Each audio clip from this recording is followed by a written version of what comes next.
Okay, good morning, Chodesh Tov. We're continuing with Kuf Chaf Tet, Seif Tet Zayin. Chatzar shechaluka baroshe yedidot ben Yisrael lagoy.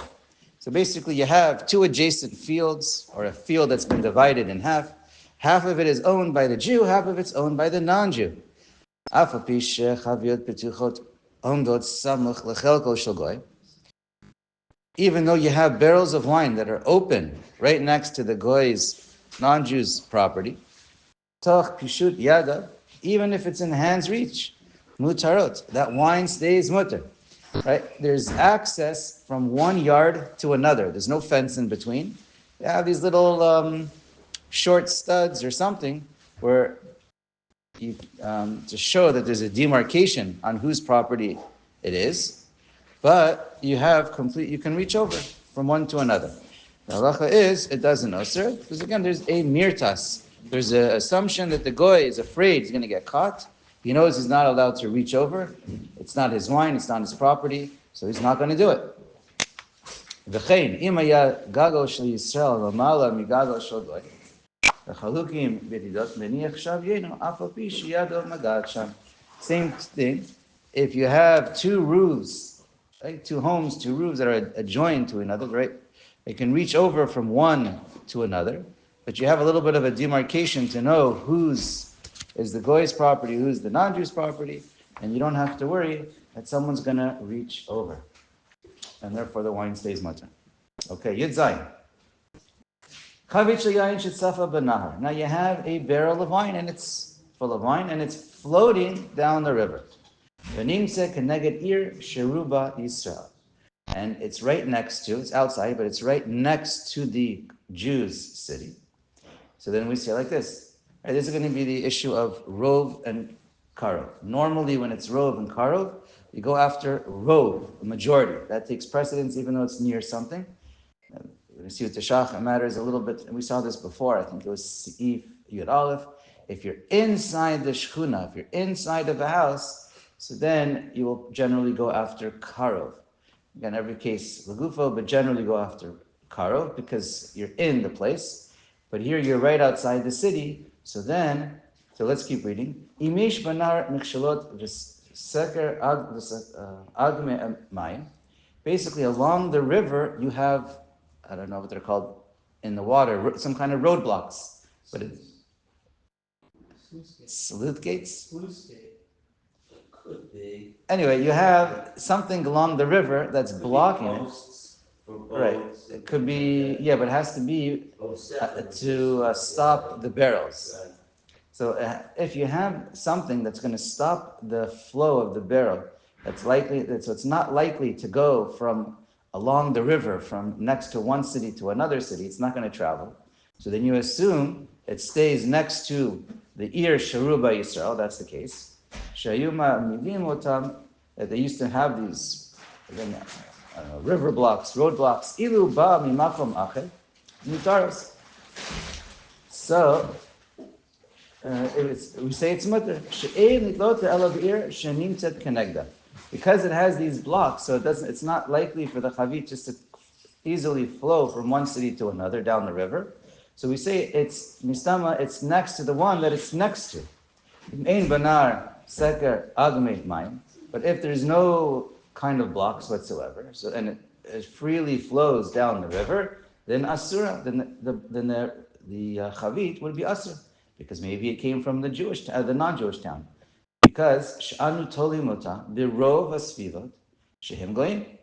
Again, that's in this case, most of the cities along the river were non-Jewish. So then, if it's Rov and Karov, you go after Rov, because there's access for it to travel down the river. V'im nimset keneged ir sheruba goyim. Now, if it's next to a city that's mostly non-Jew, im rov asvivot Yisrael v'yochola lavosham derech Yisrael. So again, the converse. Now you have, it's next to a non-Jewish city, but most of the cities are Jewish. What's the halacha? And it can freely travel. So then we say you go after Rov. And it's mutter, the barrels of wine, because we say most of them come from the Jewish town. Afilu krova harbeli ir shagoyim. Even if it's much closer, it's right next to the non-Jewish city, but because it's right outside the city, and so therefore you go after rov. Ad shemuchiach kurvata shel goyim manichim akara v'holchim l'chara rov. So generally you go after rov.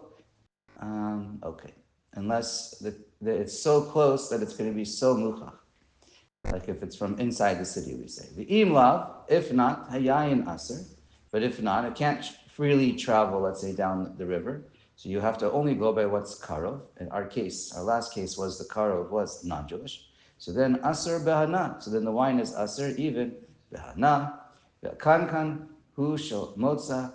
And if you find it, right, the case is, so you find the chavit, so what do? So so the pitcher itself or the barrel itself that you find, that can be that's Yeush Hefker, and you can keep it for yourself. And if you're able to put a siman on that barrel, that it's Jewish, that it comes from the Jewish town, has his name on it or something like that, it has right, the company's seal on it or something, so then it's a mutter. But you still, when you find it, you can. The wine is kosher, but the kankan still belongs to him, the one who finds it. Given the ruba goyim balin, because for the halachas of Yeush, he had Yeush, and there was a hefker, and therefore you can take ownership of it. Now the Rama adds a line that most agree with. The Taz doesn't exactly. Ayin Sham v'dafka shehi stuma b'pkak. Now here we're talking about that the barrel that's flowing down the city that anyone can reach as it's flowing has to at least be a little bit covered. Again, it's not a chosam; it's just a little bit covered. So, why? If it be free, completely wide open, hayayin aser, the wine would become aser. The chashin shaman nagubal, because Jews along the river, non-Jews along the river, can easily just put their hands in there, do a little quick nusach hayayin, and it would make it aser. Stumam kak doesn't sound like a little covered. It means that it's got a cork in it. So there's a discussion how good of a pkak it needs to be. Okay. This is the first time where we had Stam Yain. Up until now, we're talking about Yain Shalom. And he's saying that it's. Well, this could be Yayin Shalanu, it could be Stam Yenam. That's the suffix. Right, but when we say that, we assume that it's the guys, then it becomes Asabana. So Stam Yainam is Asabana. Stam Yenam and Maga Yayin Shalanu is Asar Behana, unless you hold of the Ramah by Christians. But yeah, everyone holds that Stam Yenam and Maga Shayayin is Asar Behana. If it's a real, especially, I mean, certainly if it's a goy that does a Padasar. Yurchet. Chavit shel yain shenimtzet b'kar Moshe Yisrael. Now you have a chavit inside the kerem of the Jew, in the vineyard of a Jew. V'yesh kramim acherim shel Yisrael smuchim, and you have nearby kramim. Kramim rabim mehem shel goyim sivateim, and you have many non-Jewish vineyards nearby. Afal pi sherechokim mishel Yisrael chavit asura. Even though they're far away, the barrel is asura. Dazlinan batar ruba. Because in this case, we go after rov. Because the shach is assuming, right, he quotes it from the Torah, she'ein derech lignov mikerem zeh u'hatzniya betocha. Because the assumption is, if you find, it's not traveling down the river, it was put there. And if someone's going to steal it, they're not going to steal it and keep it in the same kerem that they're stealing it from. They're going to move it.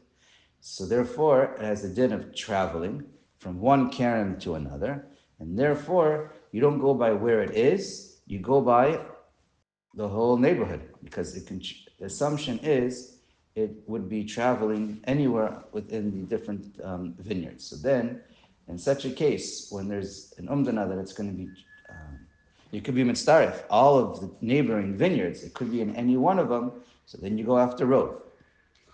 Otherwise, he says, if there's no reason to assume it could be moved from one to another, then you go after the toch hakerem, we had it before, betoch hashchuna. Whenever something is inside, so then we assume the karov wins. Okay, let's go on. Alpha, one second, let me show you. So, Zinon Bata Aruba. Alpha Gav the Ika Kurva de Muchach, to show Yisrael. Even though it's Kurva de Muchach, it's certainly Karov that you're going to assume it belonged to the Jew, that it was inside his vineyard. Ein Sarich Lo Marka She'ein Sham Shal Yisrael, Ala Oto Kerem, Vehu Adin Lahakel Kagon Shem Nimtza B'Karmo Shel Goy. And so also if you find it in the Kerem of a non-Jew, you find other kramim that are non-Jewish.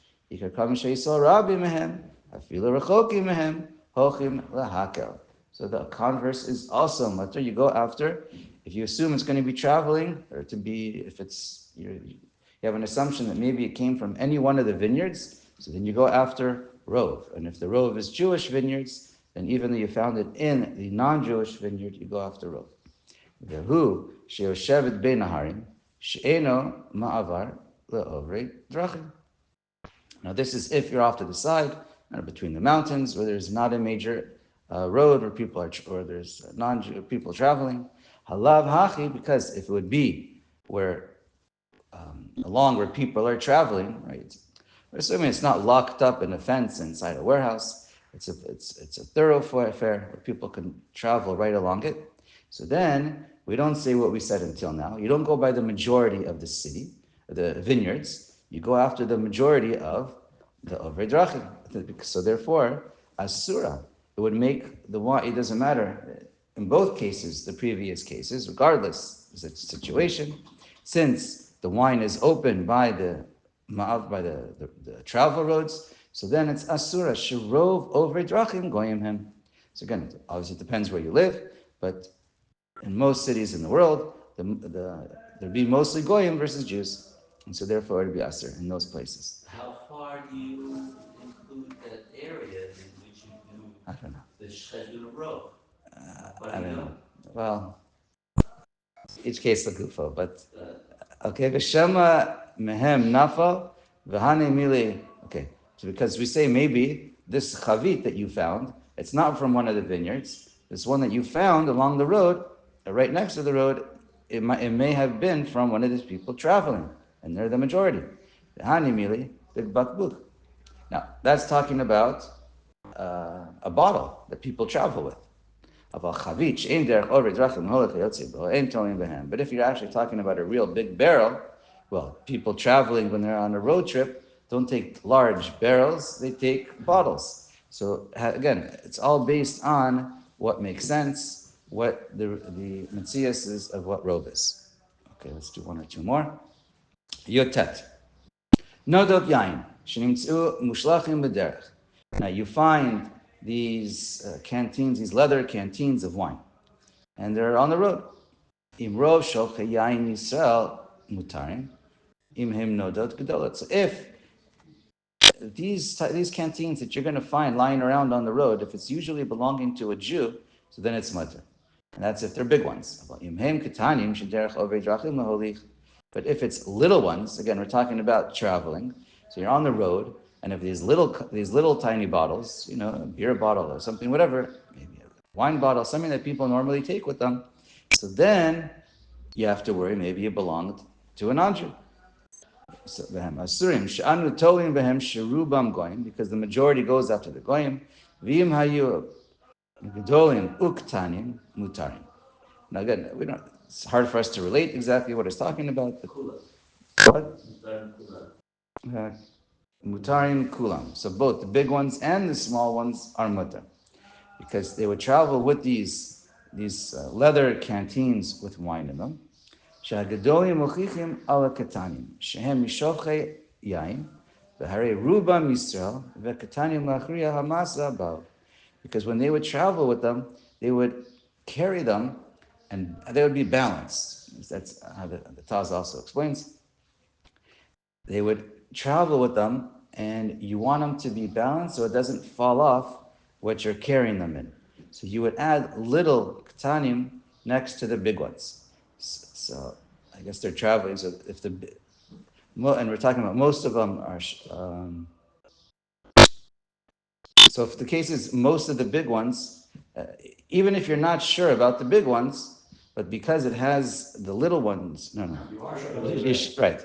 Yeah, the little ones you're not sure about it. Because there's little ones there with the big ones. And the big ones we assume for sure are belong to Jewish people. And it depends on the situation. So the fact that you have little ones, we assume those are just to help you carry the big ones to balance out. I don't know, whatever. You're carrying them on your shoulder. I'm not exactly sure.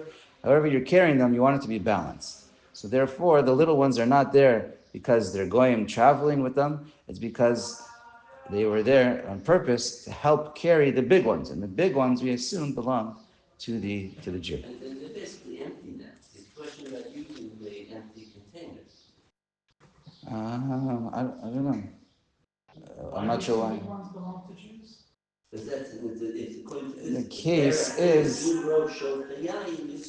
Why would that be? If it's the case. I don't know. That's the Then case. like here in The Israel, principle we most get. litter comes from Jews.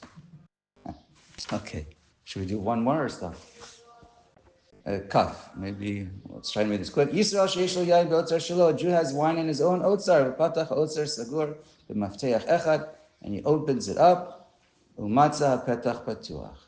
And when he goes to open up his otzar, he notices, whoa, it was open. It was never locked.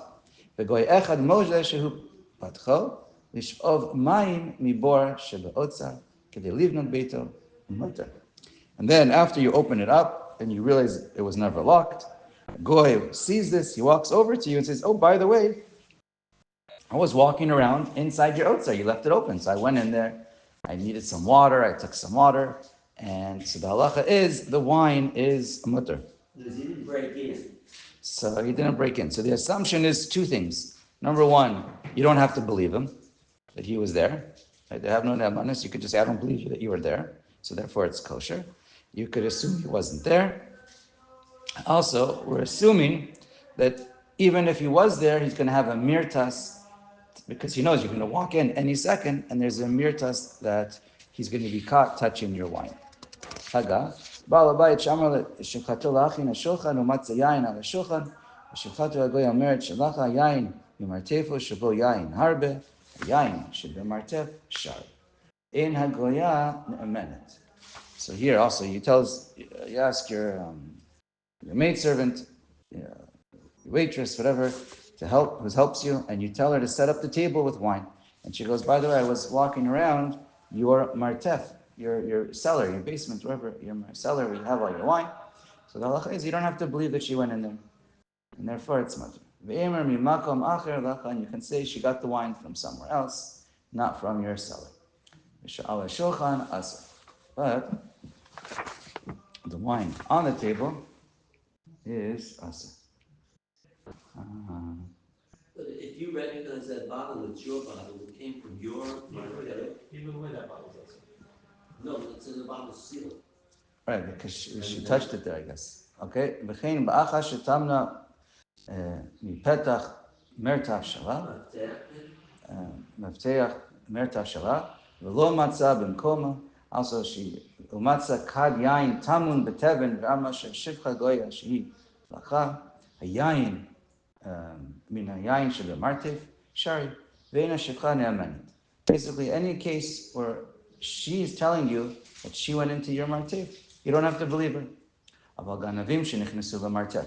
And we had this before, but if גנבים enter your martef, ומשכו יין, והניחו על ברזות פתוחות, ונמצאו אחר כך הברזות סתומות, ואמרה שפחה גויה שהיא סתמן, כיוון שנתייחדה הגויה עם היין, ואינה נתפסת כגנב, ועיקר רגליים לדבר שהיא סתמן היין אסור. But if it's a case where you have reason to believe her, and there's a good reason to believe her that she was the one who put everything back together and closed them up, so then the yain is aser. Miu, but according to the Ramah, bisman hazed ein hagoyim menaschim shari. But according to the Ramah Shita, we're not really worried about most of these, many of these cases, because they don't normally do nisuch hayayin, so there's major kulas that come with it.